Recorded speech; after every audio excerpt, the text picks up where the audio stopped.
فليتفضل شيخ مشكورا.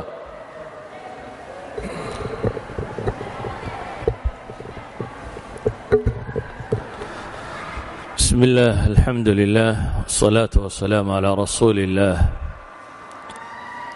اللهم وفقنا لما تحبه وترضاه، وبعد. السلام الله عليكم ورحمته وبركاته. kollayba darsigani kii horuu ku xidhiidhsan yahay. asliyanna male waa darsi loogu talagalay dad dhallinyaro ah oo ama jaamacada ama wax la mida dhigtay oo shubahaadka dadka aan ilaahay rumaysanayn ay soo gaadheen.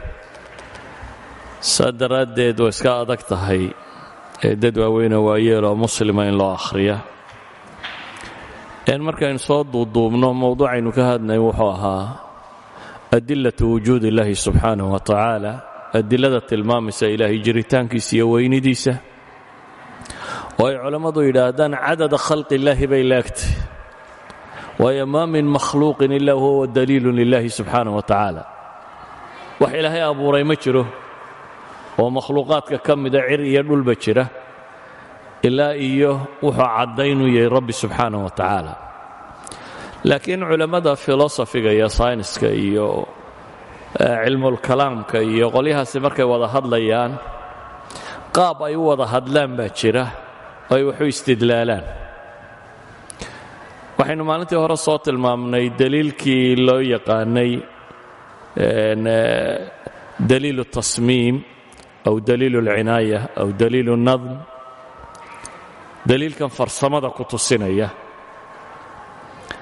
laba saddex daliiloo kalaynu sheegi wixaynu ka gaadhno. waxaan ugu soo horraysiinayaa waxay yidhaahdaan almabda' albashari ama anthropic principle. almabda' albashari mabda'an ay u bixiyeen waxa weeyaan dunidani siday u dhisan tahay bay leeyihiin. dhammaanteed cirkeed iyo dhulkeed iyo waxeedaba marka la ysku daro waa kownun ucidda liistiqbaalina bay idhaahdeen. waa duni loogu talagalay inay innagayna qaabisho. yacni macquul maaha bay leeyihiin. aan tusaale fududoo dadku fahmi kara bixiyo. ser antony flu oo ahaa ninkaynu nidhi 65 sannadood buu mulxid ahaa, waana malaaxidadii qarnigii 20aad ninkii ugu weynaa. from 1950 aynu nidhi laga soo bilaabo doodii cambridge lagu qabtay ilaa iyo wakhti dambe 2004kii agagaarkeeda la soo gaadhayo wuxuu ahaa doodyahankooda ugu weynaa ama jaamacad ama meel kastoo lagu doodayo loo yeedho.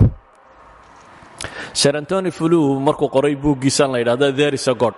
oo ilaahay rumeeyey ayuu masaladaa markuu ka warramayo wuxuu yidhi si qofka caadigii uu fahmi karo wuxuu yidhi waxaad sawirataa adigoo hudheel soo degay. qurfadii hudheelkaaga ee aad timi waxaad ugu timi buu yidhi sariirta hudheelka kuu taalla xaggeeda sare suurad baa sudhan ah tii qolkaaga saarayd oo kale. furaashka meesha saarani waa kii sariirtaadii yaallay oo kale. dhulka sijaayadda ku goglani buu leeyahy kaarbadka dhulka yaalla waa kaarbadkii gurigaagii yaallay oo kale. miiska yar falaawarka saarani waa falaawarkii miiskii gurigaaga saaraa buu leeyahy.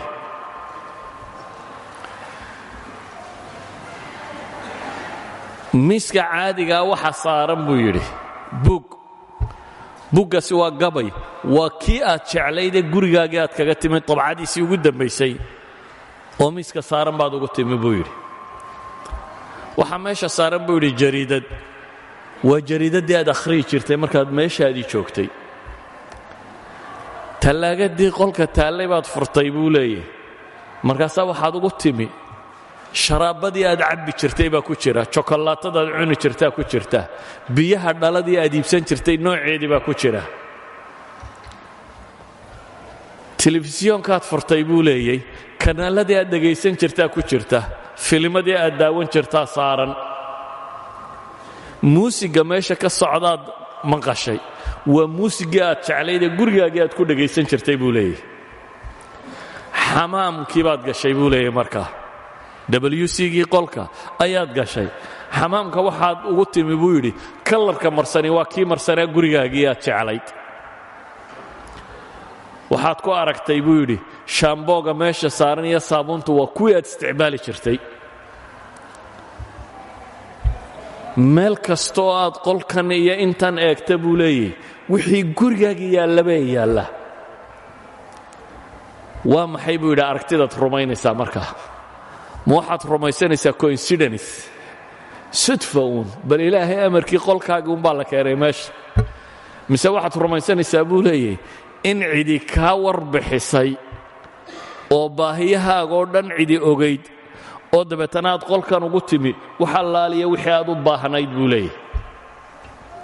meesha waxa taalla buu leeyahy dunidanaynu ku nool lahay iyo qaabkay u dhisan tahay wax kasta oo nolosha bini'aadamku u baahan yahay baa taalla weliba qadarkii uga baahnaa buu leeyahy haddii kor looga qaado way fasahaadaysaa noloshu haddii hoos looga dhigo way fasahaadaysaa yaa inugu sii jaangooyey marka argumentkan waxay yidhaahdaan fine tuned bay yidhaahdaan fine tuning waa dabdi daqiiq maalan raadiyowga irbadda markaynu saarayno mid yar baa jirto tashuush ka ilaaliso aad irbadda markaad meel la hesho codku kaleer noqonaya haddaad xagga u yaro qaaddo ama waad ka baxaysaa ama codkaa tashuush noqonaya haddaad xagga kale u qaaddo ama waad ka baxaysaa ama codkaa tashuush noqonaya irbaddan aynu wadnaa waa xadhig yaroo ku xidhan capacitor variable capacitor sheegaya hadba capacitaniskaad rabtaa intuu leegiya laakiin waxay yidhahdaan waa fine tuned meeshaa markaad saarta umbaad codkaa helaysaa waxay leeyihin dunida gebadeeduba meel bay saarantay jiritaankeeda iyo innaga nolosheedu isku xidhan yahay oo haddii wax kasto sida ay maanta yihiin haddii in yar laga dhaqaajiyo noloshu aanay gebagaboobayso amase aanay jiraynin walidalik baa waxay yidhaahdaan freeman dyson ninka la yidhahdaa wuxuu leeyahay mar kastoo aqoonteennu badataba waxa sii badanaysa buu leeyahay nolosheenna iyo universku siday mutataabiq siday isu waafaqsan yihiin waxaana inugu sii badanaya buu leeyahay dareenka ah war waa duni laynoo diyaariyey tani inay tahay baynu rumaysanaynaa buu leeyahay mabda'aasa waxay ku tilmaamaan philosopheriesku anthropic principle bay yidhahdaan the strong anthropic principle almabda' albashari alqawi mabda'a kani wuxuu sheegayaa markaa waxay yidhaahdaan waa mid kaleoo ka mida saynisyahanada wuxuu yidhi tailor made for man weeyaan buu yidhi adduunka kani markaad marada tolanayso haddaad u tagto haddaad dee mara suuqa taalla soo iibsatana si unbay saataan aan xidhanay ama kaa yaro ballaadhnaanaysa ama si unbay kaaga waasac noqonaysaa laakiin haddaad daawaarwalaha u tagto oo qiyaasta ku saarsaaro wuxuu kuu tolayaa mara adiga lagugu jaangooyey wuxuu leeyahay dunidanaynu joognaa waa tailor made for men waa mid loo tolay bini'aadamkaa lagu jaangooyey siday u taallo taa macnaheedu waxa weeyaan mas'aladani haddaan qur'aanku siduu u dhigo u tilmaamo qur-aanku wuxuu dhigaa masale la ydhaha ataskhiir dunidan waan idiin sakhiray baa ilaahay leeyay wax kastoo aa u baahnaydeen ayaan dhex dhigay saa daraaddeed baa ilaahay wuxuu leeya alam taraw anna allaha sakhara lakum ma fi الsamaawaati wma fi اlأrض وأsبغ عalaykum nicamahu ظaahiraة وbaطinة وmin الnaasi man yujaadilu fi اllahi bغayri cilmi wla huda wla kitaabi muniir fii suuraةi luqmaan ilahay wuxuu leeya war miyaydaan arkaynin sidaan idinku sakhiray idinku sahlay idinku habeeyey ma fi الsamaawaati wma fi اlأrض cirka waxa jira iyo dhulka waxa jiraba وأsبغa عalaykum nicamahu ظaahiraة وbaطinة iyo ilaahay nicmadiisa siduu idinku daboolay mid muuqato aad garanaysaan iyo mid qarsoon aydan garanaynba haddana ilaahay wuxuu nafsi laaya ku leeyahy wamin annaasi man yujaadilu fi اllahi bغayri cilmin wala hudan wala kitaabin muniir haddana dadka waxaa ka mida baa ilaahay leeyahy mid rabbiya arrimihiisa ku doodaya aqoon darro daraaddeed hanuun la'aan iyo kitaab la'aan daraaddeed u doodaya baa ilaahay leeyahy yacni kuwa ilaahay arrimihiisa ku doodaya laa cilmaan agtooda oolin walaa hanuun baan oolin walaa kitaab muniira baan oolin aayaadka mar baan idiin akhriyi doonaa laakiin markaynu mas'aladan tilmaamayno waxa ay tilmaamayaan oo sheegayaan dunidu sida ay u taallo wax kastoo ka mida oo wax laga beddelaa waxa ay sheegaysaa inaanay noloshu jiri lahaynba mararka qaarkoodna waxay sheegaysaa inay in yar ku baabi'i lahayd walidaalika baa qolada physicsku waxay tilmaamaan cosmic constants waxay ku tilmaamaan in physics waxa laaliya waxa constant numberska la isticmaalo haddii mid ka mida uu isbeddel ku dhaca bay leeyihin noloshu ma jirteen sidaa awgeed baa waxa ay tilmaamayaan maalan mid ka mid ah oo weliba mulxida baa wuxuu qoray sir rice odaygan la yidhaahdo ayaa wuxuu qoray bug la yidhaahdo the six numbers 6 number oo mid waliba gaarkii yahay oo mid walba haddii slight change uu ku dhaco aan dunidu jiri lahayn waa 6 ka mida constantskaasi culimmada qaarkood waxay gaadhsiinayaan dhowr iyo 20 constant hadda ragga badh waxay gaadhsiinayaan 100 constant wax ku dhodhow aan wax ka tilmaamo markaasaa la fahmi karaa maalan waxay leeyihiin dunidu maanta theoryga rumaysan yihin waxa weeyaan inay qarax ku dhalatay big bang waxay leeyihiin davis oo kale ama stephen hawking oo kale labaduba inay mulxidiin yihiin bay u badan tahay haddana dee markay masaa'ilka kan timaaddo marmar baa warku kaa baxsan ayaad iska qiranaysaa waxa uu leeyahay difference of expansion dunidu way qarax markuu dhacay way fidaysay fidistaasi bay leeyihiin speedka ay ku socoto fidistaasi xawaaraheedu haddii ay isbeddesho 10 to power of 18 of a second 10 to power of an 18 of a second waa imisa waa second loo qaybiyey 10 la dul saaray 18 waa second loo qaybiyey maxay 10 18 0 la dhinac dhigay hadda waa 1 second waa 1 second oo loo qaybiyey in ku dhadhow million trillion millionku waa 6 0 trillionkuna waa 12 0 intaasaa 18 0ya hal second oo loo qaybiyey 1 milyan oo trillion partsa loo qaybiyey in ka mid ah timeka intaa leeg waa time intee leeg timeka intaa leeg hadduu accelerationkeeda difference ku jiro adduunka kani ma jireen bay leeyihin oo waa maxay hadduu ka badan yahay bay leeyihin dispersing baa ku dhici lahaa dunidu beri horay baabi'i lahayd baaba ay gaadhi lahayd hadduu ka yar yahayna gravitational forceka ka badan lahaayo contraction waxaa jira waxay yidhaahdaan alinsixaaq alcadiim iyo alinfiraad alcadiim soo duuduubanka dambe waxay rumaysay in dunidu mar dambe la duuduubi doono ilaahayna qur-aanka wuxuu ku tilmaamaya yowma natwi samaa'a ka tayi sijilli lilkutub soo duuduubankaa hore u dhici lahaa bay leeyihiin marka muxuu leeyahay paul davis wuxuu leeyahay tani waxa ay sheegaysaa fine tuned inay tahay speedkan in lagu qiyaaso 1 divided by 10 over 18 of a second accelerationku hadduu isbeddelo xawaaruhu intaa in leeg hadduu isbeddelo inaan duniyo jiri lahayn qiyaasta caynkaasa cidda samaysay buu leeyahay waa cid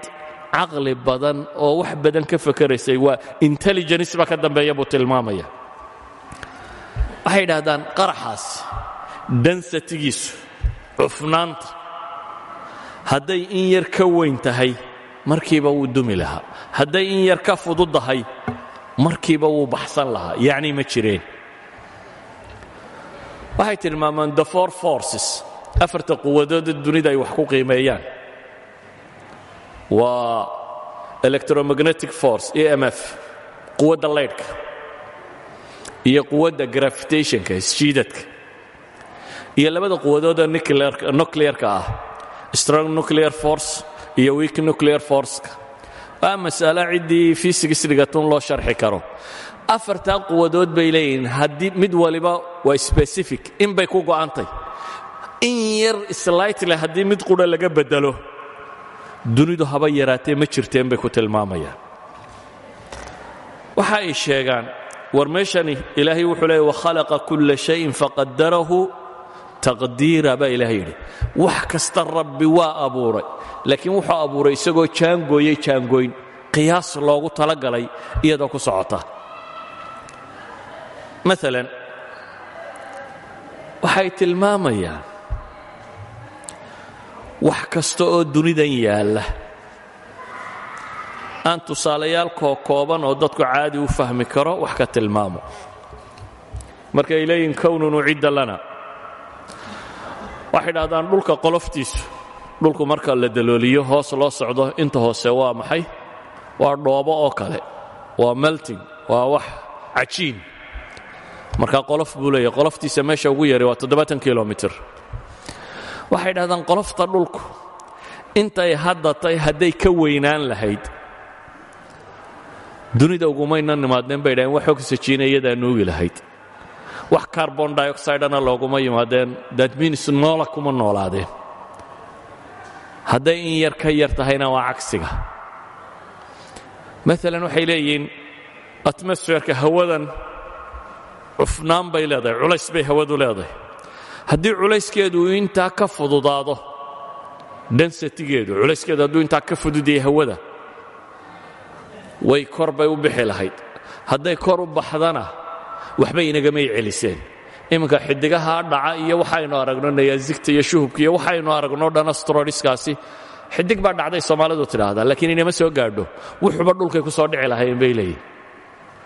that means noolele kama jirteen. waxay tilmaamayaan oxygenka dunida maanta waa 21%. hadduu in yar ka badan yahay bay yidhaahdaan,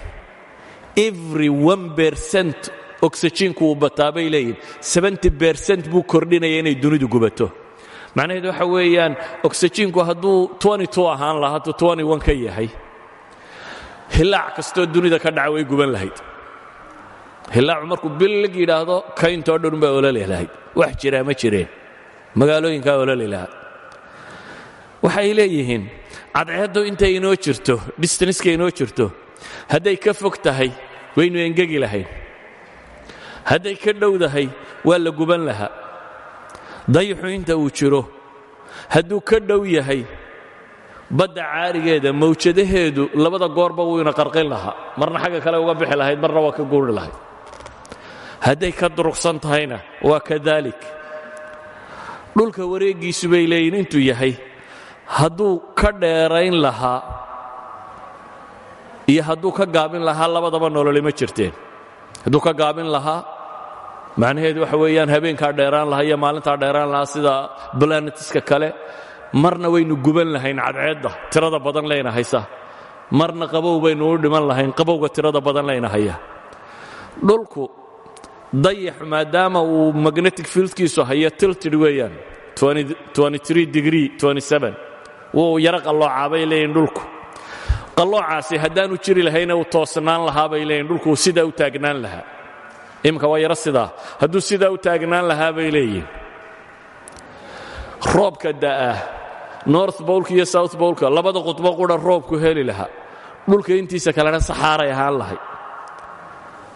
maalan waxay tilmaamayaan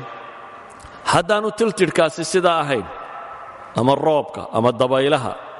ama biyaha badda, haddaad tidhaahdo hadday intan ka yara dhanaanaan lahaayeen nololi kama jirteen, hadday intan ka macaanaan lahayd nololi ma jirteen. grafitiga dhulku hadduu intan ka yara weynaan lahaa, waxay leeyihin maroodiga xayawaanka leegi xasharaadku leekaan lahaa, ma la koreen. innaguna dee hadduu maroodi xasharad leekaanaya quraanyadaynu ka sii yaraan lahayn, de quraanyo yaroo dhulka kor socda ayaynu ahaan lahayn. the four forces mid kastoo wax iska beddelaan nololi ma jirayso. buuruhu siday yihiin haddii wax laga waxay leeyihiin war wax kastoo dunidan dul saaran, saynisyahanadu waxay leeyihin wax kasta oo dunidan korkeeda saaranoo maanta aynu hayno, haddii wax yar laga beddelo nololi ma jirayso. idan bay leeyihiin kullu dalik waxay sheegaysaa inuu yahay tartiibun mutacamad bay leeyihin war waa tartiib lagu talagalay oo noloshu waa nolol laynoo sii diyaariya waa kownun ucidda lanaa bay tilmaamayaan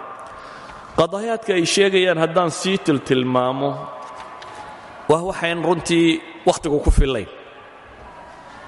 waa waxaan wakhtigu ku fillayn oo dee waxa ay tilmaamayaan everything wax kasta oo dunidan korkiisa yaalla oo siduu yahay wuxuun laga beddelaa atmosfeer ha noqdo cadceed ha noqdo distiniskay wax isu jiraan ha noqdo xataa atamka nuclearka wasnigiisa ha noqdo brotiinka wasnigiisa ha noqdo spaceska u dhaxeeya ha noqdo forceska isku haya ha noqdo wax kasta oo nolosha ka mida oo wax laga beddelaa waxay keensanaysaa bay leeyihiin inaan nololi jiri karin taa macnaheedu waxay tilmaamaysaa waa sida uu u dhigay antoni fuluye waa kownun ucidda lanaa buu leeyahy waa waxaynu joognaa duni laynoo sii diyaariyey duni qaabka loogu noolaanayo iyo qaabka tahay dhammaanteedba ilaahay subxaana wa tacaala inoo sii diyaariyey waxay leeyihin waa duni fine tunid ah oo marka aynu fine tunid tilmaamayno macnaheedu waxa weeyaan wax kasta oo yaallaa meesha uu saaran yahay haddii in yar laga qaado inaanay noloshu jiraynin walidalik buu axaduhum wuxuu leey yabdu ana alkawna kaana yaclam annana qaadimuun buu yidhi waxay u muuqataa buu leeyahay dunidu inayna sii ogayd inaynu imanayno waayo siday u taallo wax kastoo ka midi walidalik baa laba ka mida fiisiyaasyahanada waxay qoreen the privileged planet yacni planetka la doortay ama waxa gaarka ilaahay siiyey subxaana wa tacaala haddaba burhaan ilbashari iyo markaan isku daro burhaan nadm burhaan ilbashari anthropic principle iyo fine tuning burhaankaa markaan isku daro labaduba waxa ay tilmaamayaan adduunka kan sida ilaahay subxaana wa tacaala uu jaangooyey nolosha aadanaha saa awgeed baa ilaahay qur-aanka wuxuu ku leeyahy ataa amru اllahi falaa tastacjiluuhu subxaanahu wa tacaala cama yushrikuun ينزل الملائكة بالروح من أمره على من يشاء من عباده أن أنذروا أنه لا إله إلا أنا فاتقون خلق السماوات والأرض بالحق تعالى عما يشركون خلق الإنسان من نطفة فإذا هو خصيم مبين والأنعام خلقها لكم فيها دفء ومنافع ومنها تأكلون ولكم فيها جمال حين تريحون وحين تسرحون وتحمل أثقالكم إلى بلد لم تكونوا بالغيه إلا بشق الأنفس إن ربكم لرؤوف رحيم والخيل والبغال والحمير لتركبوها وزينة ويخلق ما لا تعلمون وعلى الله قصد السبيل ومنها جائر ولو شاء لهداكم أجمعين هو الذي أنزل من السماء ماء لكم منه شراب ومنه شجر فيه تصيمون ينبت لكم به الزرع والزيتون والنخيل والأعناب ومن كل الثمرات إن في ذلك لآيات لقوم يتفكرون وسخر لكم الليل والنهار والشمس والقمر والنجوم مسخرات بأمره إن في ذلك لآيات لقوم يعقلون وما ذرأ لكم في الأرض مختلفا ألوانه إن في ذلك لآيات لقوم يتذكرون وهو الذي سخر البحر لتأكلوا منه لحما طريا وتستخرجوا منه حلية تلبسونها وترى الفلك مواخر فيه ولتبتغوا من فضله ولعلكم تشكرون وألقى في الأرض رواسي أن تميد بكم وأنهارا والسبل لعلكم تهتدون وعلامات وبالنجم هم يهتدون أفمن يخلق كمن لا يخلق أفلا تذكرون وإن تعدوا نعمة الله لا تحصوها إن الله لغفور رحيم والله يعلم ما تصرون وما تعلنون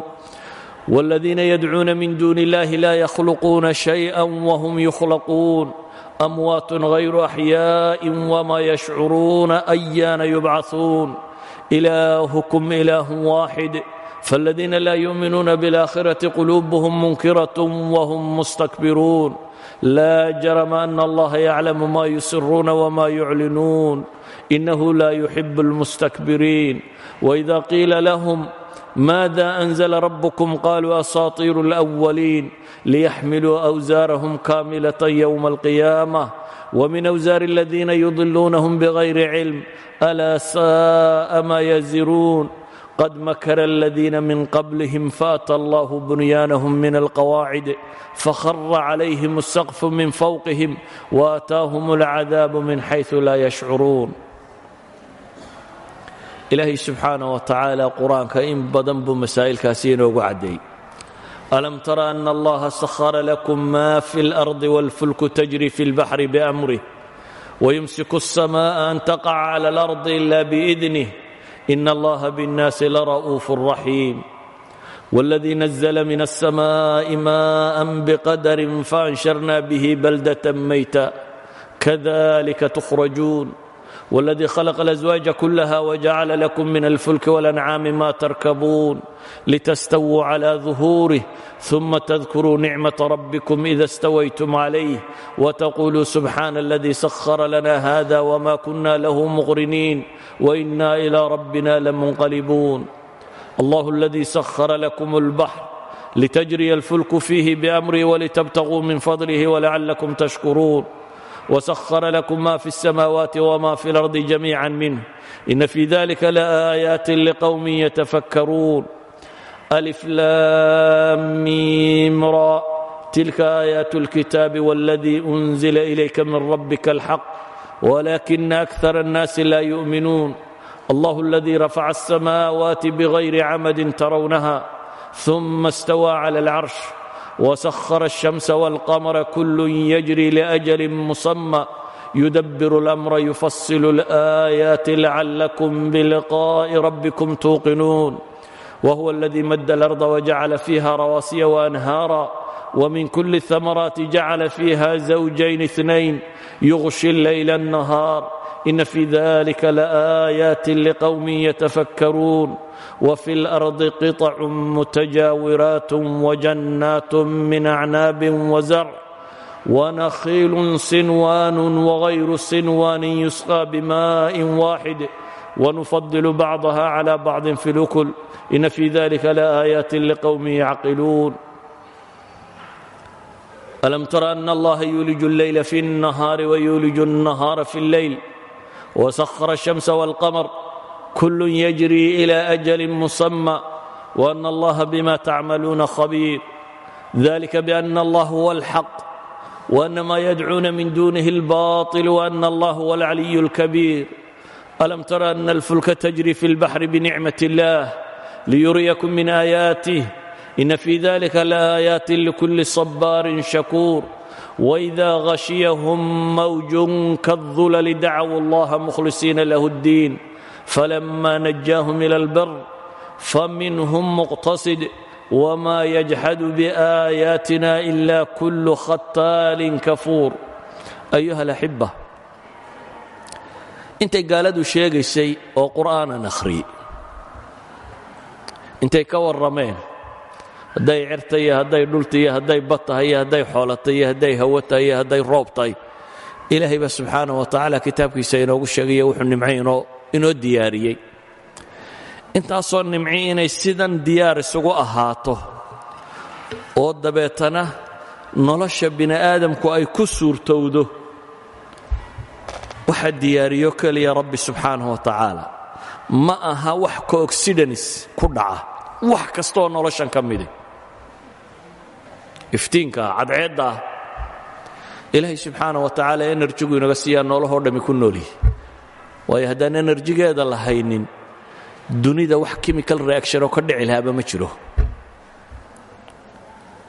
caleenta yare geedka ku taala waa warshada ugu weyn ee dunida ku dul taala uguna qayliya buuq yar soo moogada caleentu inay tahay waxa noolaha dunida kor saaran oo dhan quudiya waxa noolaha kor saaran dunida oo dhan geedka iyo xoolaha iyo wax oo dhan caleen baa soo saarta waxay cunayaan caleentu geedkay soo saarta wuxuu cunayo geedkana xoolo iyo wax nooloo dhan baa daaqa waxaan noolna waa isa sii cunaan waxa laaliya waxa kownkanaynu saarannay saaran maanta dhulkaynu saarannay saaran warshadda keliga soo saarta waa caleentaa yar iyana photosynthesis yar oo ay cadceedda inooga qabato ayay farsamadoo dhan ku samaysa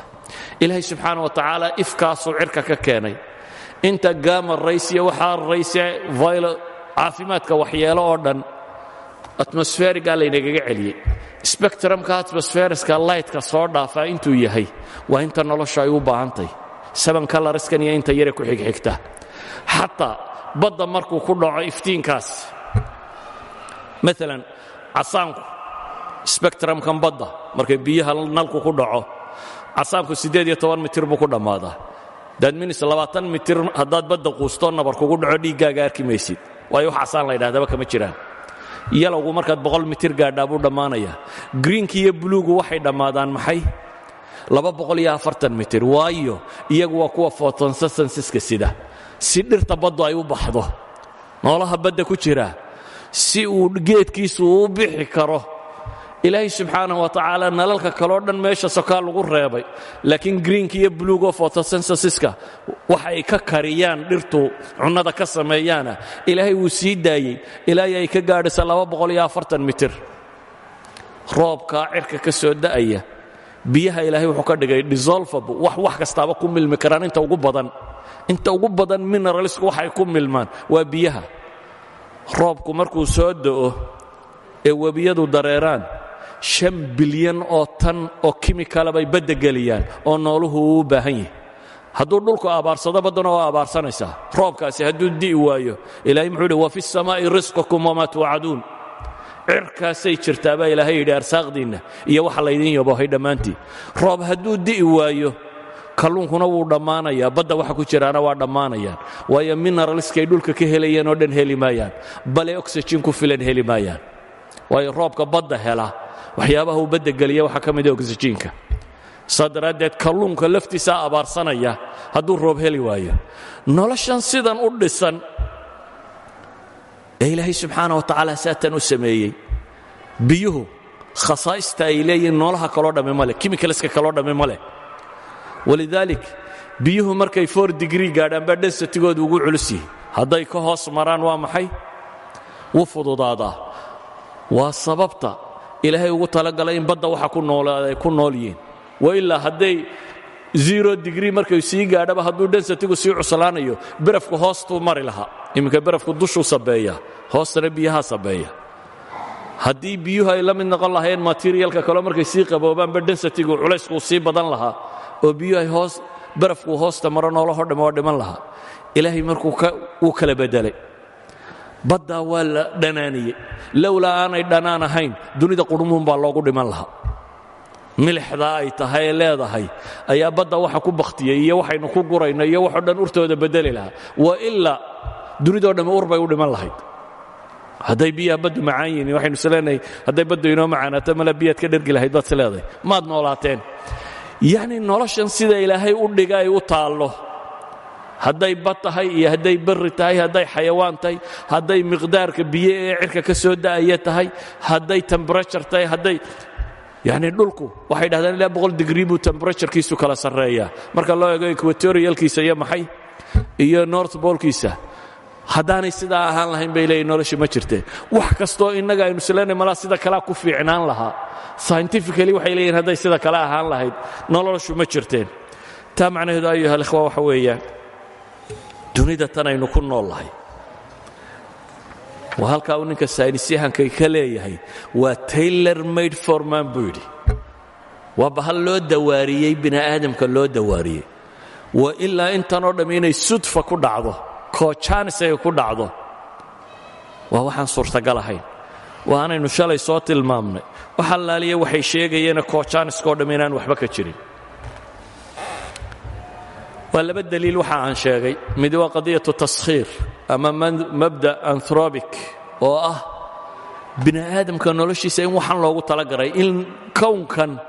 cid musammima oo sii takhtiitiso ku talagashay noloshaasi inay ka jiri karto ay jirtaa ka labaadna waxa weeyaan inuu fine tuned yahay meel kasta halkay saarantahay haddii in yar dhanun looga dhaqaajiyo plus or minus dhanku u dhaqaaqaba inaan noloshu jiraynin. daliilka saddexaad ee aan tilmaamayno daliil kastaaba saacad u qaadan laha haddii la sharxayo waa daliilu liijaad aw ilxuduud.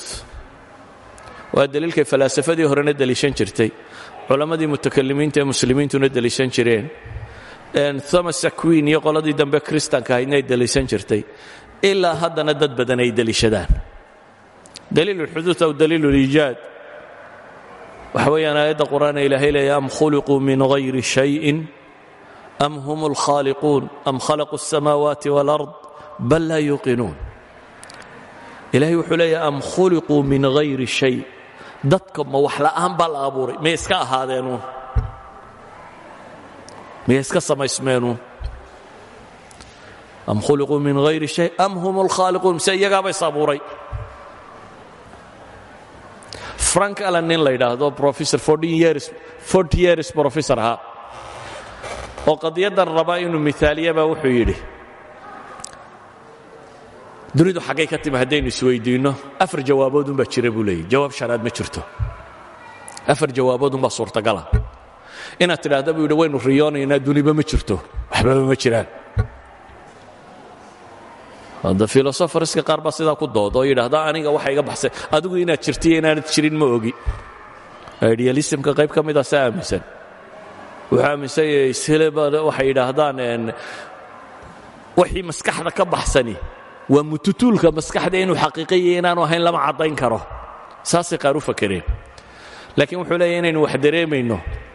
waa halkii Descartes laga sheegayay ana ufakir idan ana mawjuudkii lahaa. I am thinking, so I am. waa jiraa.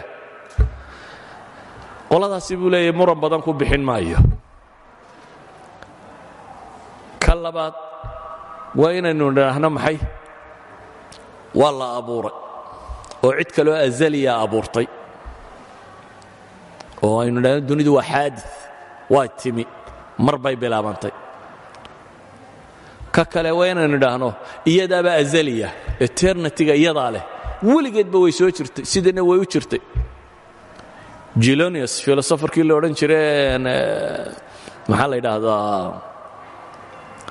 ahaa kuwii hore, waa griigii hore, ayaa wuxuu yidhi dunidan weligeedba way soo jirtay. sababta caddaynaysa waxa weeyaan cadceeddan intaynu taarikh ka soo gaadha buu yidhi saasunbay u soo baxaysay, una dhacaysay, loo arkayay, isma bedelin, ma yaraanin, ma weynaanin, waa sideedii. therefore everything sidan bay weligeedba u soo jirtay buu tilmaamaya. imaam alghazali ayaa xilligiisii markuu falaasafada radinayo wuxuu ku lahaa ashart allaazim mantaqa waxay ku tilmaamaan baad samaysatay buu leeyay laazimna maaha. shaygu markuu baaba'ayo inuu dubuul inuu soo bakhtiya ma sharti baa soo mar quraba ma wada bakhtii karo. sharti maaha, waa sharti yani fi cilmi almantiq hayru laazima. inaad tidhaahdo wax kastoo baaba'aya waa inuu soo dhintaa, mar qura wada dhiman karaa. qofku waanu bukoon karaa, muddo uu dhiman karaa, maalin qura naftu second bay kaaga bixi kartaa. laakiin dee sayniska cusub wuxuu sheegaya inay dhimanaysaba maalin walba intaasoo bilyanoo tan oo energy ay bixisaa. that means waxa weeyaan hydrogen bay helium u rogtaa. heliumku waa aashiskeedii, waa dambaskeedii, dabeetana waa sii dambasoobaysaa, dambasnimaday ku sii socotaa. inay dhimanayso iminka cidi murankagama jirto. laakiin Gelonius wakhtigiisii aqoonta halkaa ma gaadhsiisanayn. waxaan uga jeedaa wuxuu leeyahay war waxa soo hadho dhammi un buu leeyahay waa laba midun. azalinimada cidda aynu siinayno ma dunidaa azal ah oo weligeed jirtay eternitya, mise inaynu idhaahno iyadu ma noqon kartee ilaah eternitya, ilaah azaliyaa abuuray. haddii aynu burin karna buu leeyahay dunidu inaanay weligeed soo jirin, aynu burinno alternative kalaba ma soo hadhan inaynu idhaahno ilaah baa abuuray mooyaane. waagii hore materialistkii hore ama markismka iyo materialismka ciddii aaminsanayd oo dhammi waxay rumaysnayd dunidu inay weligeed soo jirtay. laakiin sayniska cusub wuu beeniyey. waxay maanta rumaysayiin inay cimri go'an ba leedahay, in laba xisaabin karo markay soo bilaabantay. waa masalo taariikhda fisikska marka laga darsayo dheer inaynu ka warrannaa. albert einstein 1915 markii uu soo saaray qaacidadiisii ku saabsanayd general relativity-ga dunidu waxay rumaysanayd markaa inay stiidiska tahay saasaanay ku doodi jireen dabeetana wiil yar oo 22 jir ah oo raashin ah jaamacadaha raashinka jooga baa xisaabiyey dabeetana wuxuu yidhi calculationkaagaasi hadduu sax yahay dunidu ama way yaraanaysaa ama way badanaysaa ama way faafaysaa ama way soo yaraanaysaa albert einstein wuu diiday haddana george lamartin nin la odhan jiro belgium ahaa wadaad fiisiisyahan ahaa ayaa dib u xisaabiyey wuxuu yidhi dunidu way ballaadhanaysaa weliba fikradda haddana albert einstein wuu diiday habal ninkii la odhan jiray edwin habal waa fiisiisyahan astrophysics maraykana markii ay sameeyeen california buurta ku taalla telescope-kan saaran ee ugu weyn waagaa habal wuxuu ahaa markaa gruubka wax ku eegan ninka odayga ka ah calculation buu sameeyey redshift baa u soo baxay redshiftku waxa weeyaan warkoo kooban spectrumka haddii loo dhigo ifka midabadaa soo baxa soo maaha casaankaa sarreeya xagga kalena blue baa xiga iyo ultraviolet rays iyo kuwa kan shayga haddii casaanku uu soo bato macnaheedu waxa weeyaan wuu kaa sii durkayaa hadday xagga buluuga u badatana macnaheedu waxa weeyaan wuu soo dhowaanaya marka ifka shayga ka yimi muddo marka la qiyaaso wax la garanaya shaygaasi inuu inaga sii durkaya iyo inuu inagu soo socdo waa sida codka oo kale gaadhigu markuu kaa sii socdo iyo markuu soo socdo maxaad ku kala garataa marna guuxaysa soo taraya dee baynu dhahnaa soo maaha oo soo dhowaanaya that means wavelengthkaa soo yaraanaya marna guuxaa sii durkayo sii yaraanaya that means wavelengthkaa sii dheeraanaya red wavku wuu ka ballaadhan yahay maxay blue waveska saa daraaddeed markuu kani soo yaraadana wuu soo dhowaanaya weeyaan mar kale wuu sii fogaanaya telekoskii waxay ku arkeen galaxiskan iyo waxaan inugu jiro iyo waxaan oo dhamm inay sii durkayaan dabeetana waxaa dhab noqotay dunidu inaanay taagnayn inay faafayso wax hadduu socdo dee macnaheedu waxa weeyaan meeluu ka soo bilaabmay baa jira socaynka maaha daad dee dib u noqoto saa daraaddeed lamartin wuxuu u bixiyey maalintii aan maalini ka horraysay buu yidhi maalintii aan maalini ka horrayn ayuu u bixiyey maalintii aan maalini ka horrayn soo wad adigu hadda markii wakhti laga soo wareegay microwave radioga markii la helay 1964-65 laba ninoo bell company u shaqaynayay oo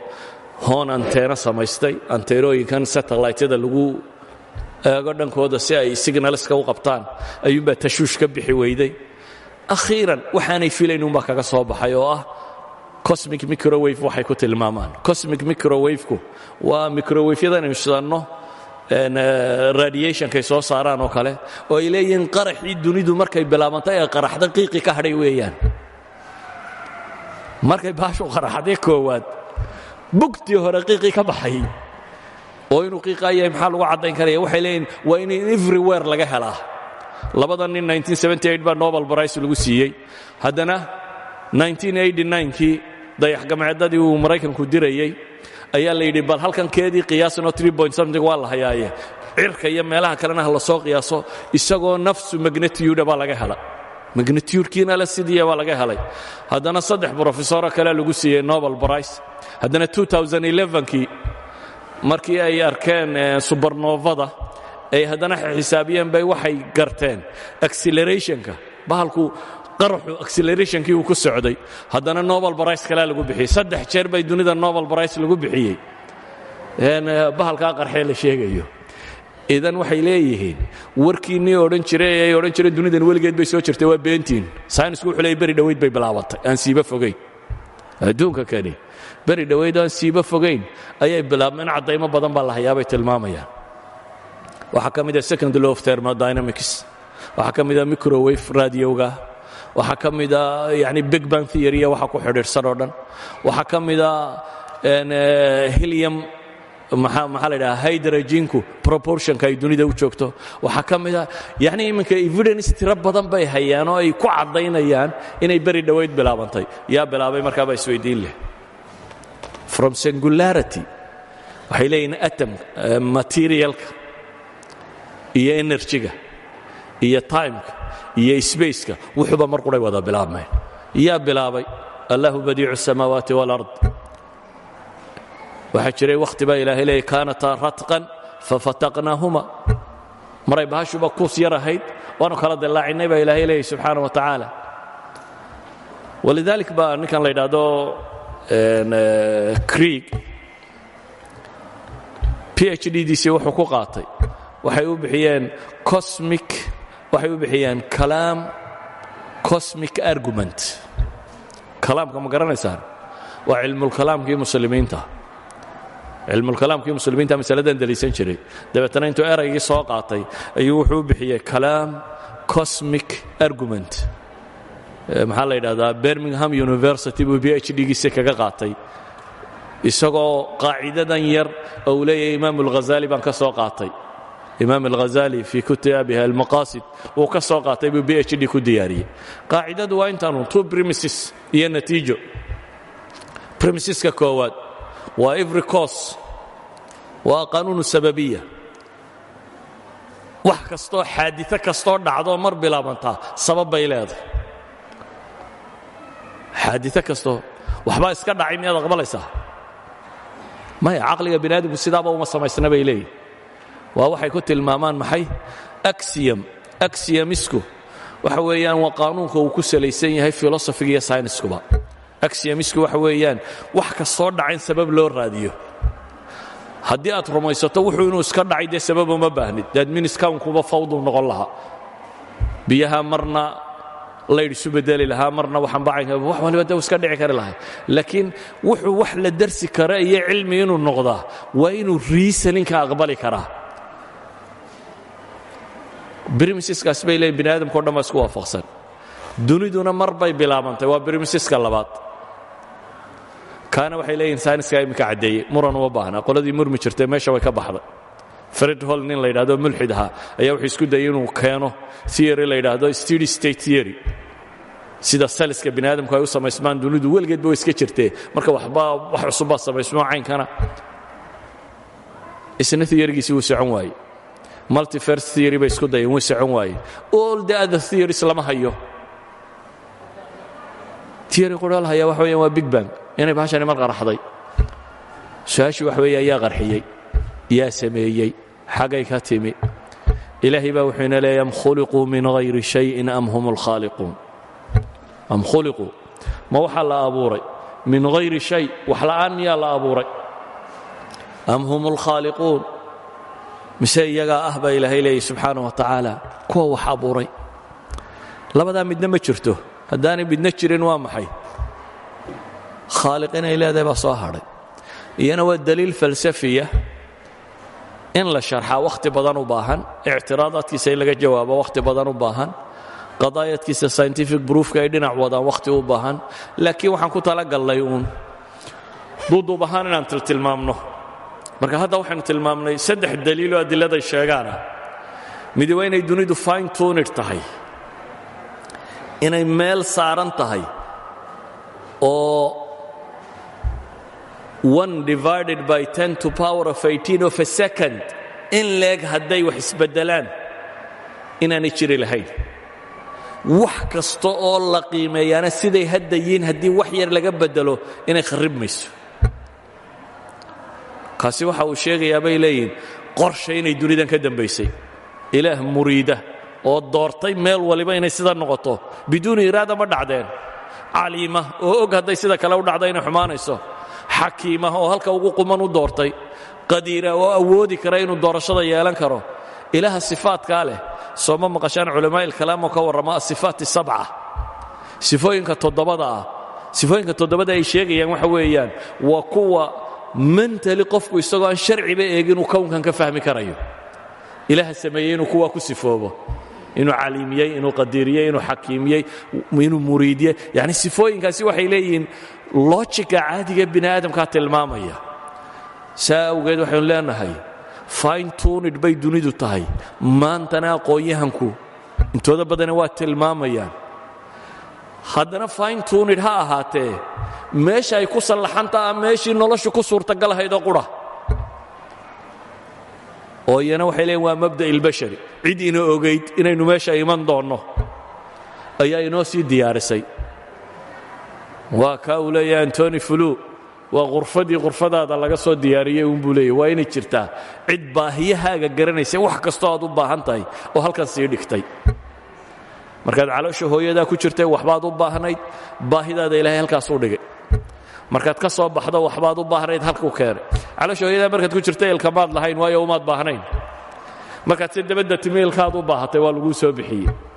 saxiixa maaha caloosha hooyadaa markaad ku jirtay waxba maad arkaynin aragumaad baahnayn markaad dabadda dhalatay ee maalma joogtay baa indhaa lagu dilaaciyay waxbaad arag ilaahay wax kasta markaad u baahnayd buu sallaxay wax kasta markeedaa loogu talagalay idan cid baahideenna og baa sii qorshaysay isna waa mabda' labaadoo la deliishado mabda'a saddexaad aynu tilmaamnay waxa weeyaan waa mabda'u liijaadi waalkhalq yaa abuuray kownkani weligii buu soo jiray way beenowday waxa dhaba inuu mar bilaabmay yaa bilaabay waa inuu jiraa ilaah caalimo oo qadiir oo awood badanoo waxa kan bilaabay wa huwa allahu alqadiir ilaahay baa jaangooyo sida tan u dhisay idan mas'alada tani waa mas'ale aad u fudud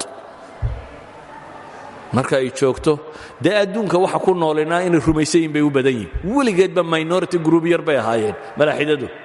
fii ayi baab bay minority ku yihin xataa dadka barh baa u haysta malaa'imka jaamacadaha dunida iyo waxa ka saynisyahanada jooga maya saynisyahanada jooga waxay u badan yihiin mabda' iluluhiya ma rumaysna laakiin mabda' irububiya bay rumaysan yihiin si kale haddaan u tilmaamo diintii dalkooda taallay way ka shakiyeen oo christianity asbaaba inay shakiyaan keensadayna taariikhday soo martay ama ha ahaato qaladaad ay kitaabka ka heleen ama ha noqoto kitaabka iyo taariikhdiisoo madmadow badani galay markii la baadhay ama ha ahaato wadaadadii kitaabka haystay oo dadka nafta isugu keenay oo ku amarku taagleeyey oo dee waayada qaarkood ninkii waxay iyagu sheegaan bay saynis ka dhigayeen intay griigii hore ka soo naqliyeen bay idhahdeen saasay diintu qabtaa ninkii waxaan ahayn sheega waa hartaqadu waxa weeyaan waa bidcoolaana waa in la dilaa weliba xukumkiisu waxaa dil aan dhiiggiisu dhulka u dhicin waa in la gubaa weeyaan xataa meelaha qaarkood carruurta bidcooluhu dhalo waxaa la odhan jiray qatluraxma iyaga dilka naxariista leh ka yar inta biyo lagu ridaabaa lagu bakhtiinaya marka isaga waa loo naxariistay in biyo lagu dilay aabbihii baa dembiile ah waa maxaakimu taftiish waxay xukumi jireen katoligu waxay dadka ku xukumeen weeyaan dabeetana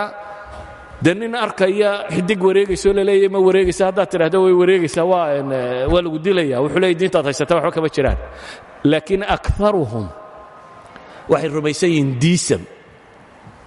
diisamku waa maxay waa arububiya diisamku waxa weeyaan subarnajaral inuu jiro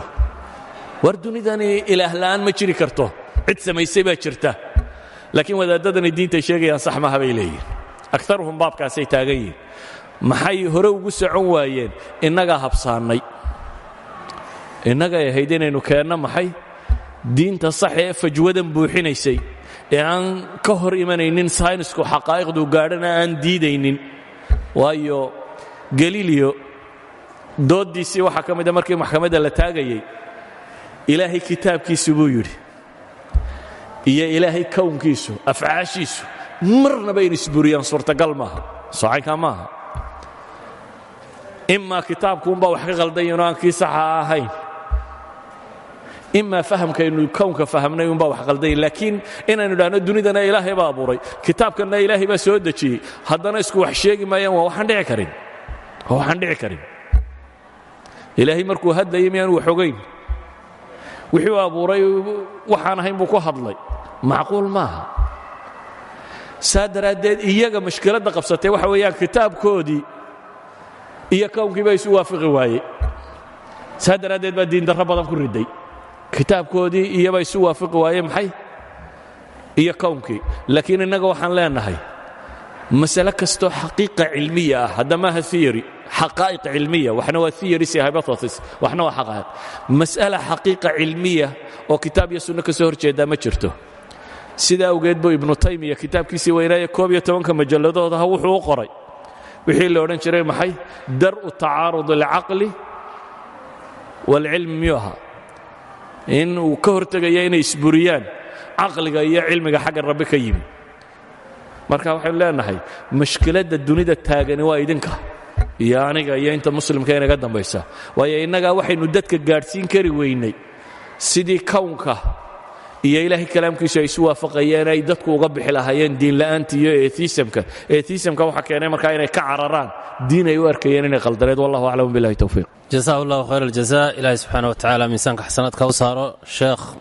mustafa xaaji ismaaciil haaruun iyo muxaadaradiisii qayimka ahayd ee ku saabsanayd dadka dafirsan ilaahay subxaanaه wa tacaala jiritaankiisa in sha allahu tacaala waxaa inoogu xigi doontaa muxaadaradii sheekh axmed daahir aweys waana inoo fadhiyaa sheekhii